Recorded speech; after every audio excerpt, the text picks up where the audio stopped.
chỉ bay u lệ tuân trúng video à chuan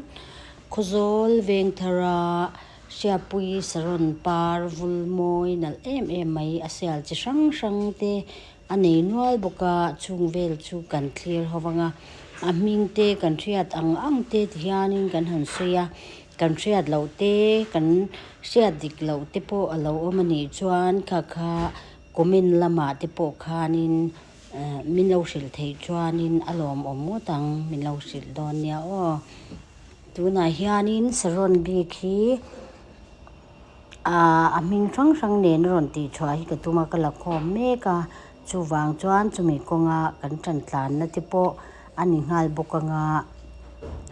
kan lo kan siat ang te kan soi tlang don nia ti kha kan ron ngen pa cheuni ta silangin he alaf asaron hi alaful bloom lutuk lo deu leka ma sengin laki kan chak to si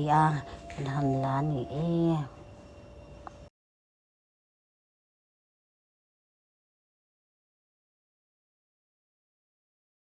hi pixie local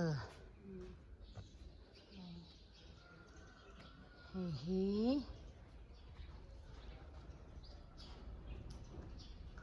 Dr. Rao nia he lai chu la parvu che alwa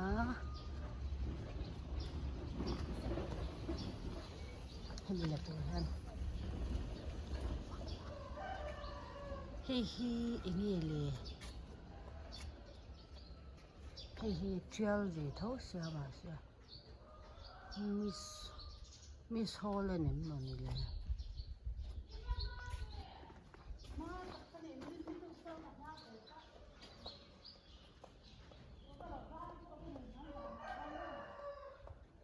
ai kerala lampang ani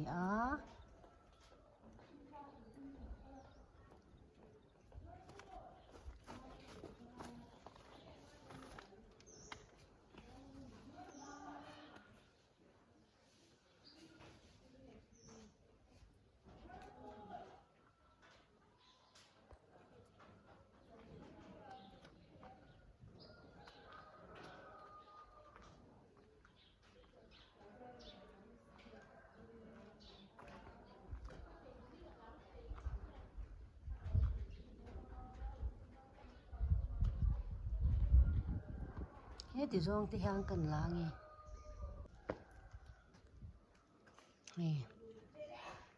he ti hang kan la kwal phe le nga hi zo mani kan ti ang kha nia hi asen ro wa aduk nal khop mai liver red kan ti ang chi kha moni don ni hi chu zo mani ni nge hi eng sen a chong ania hi local pixie local hi pixie local khania asin mo lok pixie kami ang khani ta heng te kerala ho hi Dr. Rao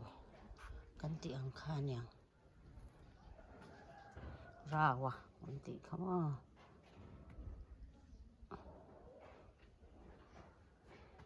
chan hi anal khop mai ro pui chi achien ang lo pa dan te atial dan te hi ang lo thina ni ina lutuk hi nia ming ka sia tak lo chu Miss Holland han ti donin ni che in ka se box si lawa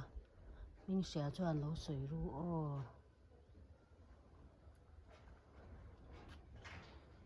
khan ina lutuk hai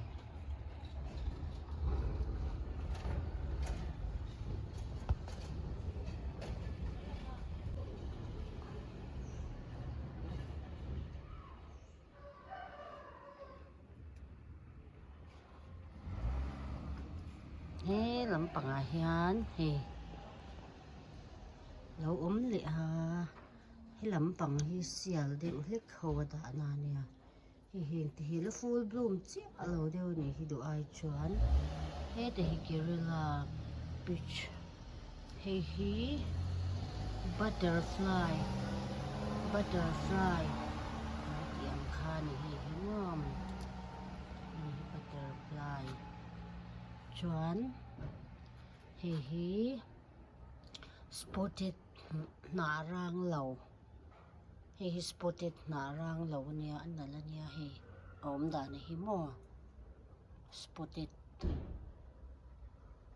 na rang lo chuan hi spotted na rang ania a par lo ani hi a na ran dan tang hianin a hriat theia hi dukna le khop mai amin ka hri chia lo hi mo hi jok hi tia alan ai hian ataka tuk ani rong hi mo chuan hi ek bugan ni torani hi mo tilai hi nal tuk hi ek bugan chuan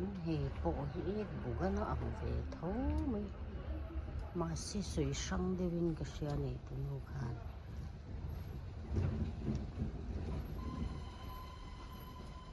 ni hi na rang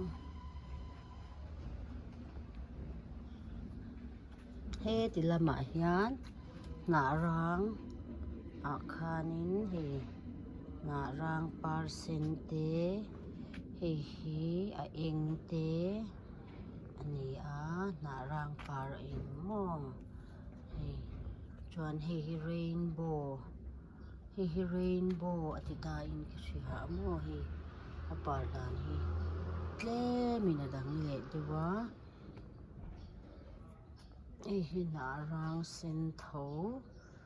ania po na rang chuanin khi ta achakami khi thima pink khania mo thima pink khi ti hian han en chiang la avar hian a pol turania tunang lai hian a par hi thima pink hi avar hian a pol thadu lo khop mai hi lai ti la par lo hei hi mo baby pink silver leaf kan ti ang khani ta kan nai lok te baby pink silver leaf anga kan leya kan ti chu ni nge me hi mo baby pink silver leaf hei hi queen marble ani hi ana hi en chiang hi mo hi tiang hian a oma chuan a par hi queen marble ani hi pixie adal khani ta ni so tilai mi ka sen duk ania hi a pixie hi color hi dang le ta a chuanin hi te hi orange color chuan hi purple dal parte ang chi khani mel mo par sin kha khani rin oma hi nal lu tuk bok chuan heng te po hilai hin la om newa spotted nei hi adang top hi mo local chu ni mi alo rong hi common lo ve le top amin ka hrilawa min hria chuan lo sui zel thei ni se lo om ko pang chuan hi purple color hi local ang kha moni don ni ho hi ni ta a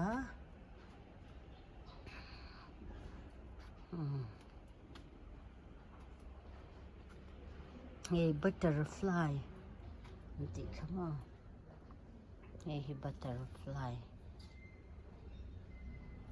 Kerala ho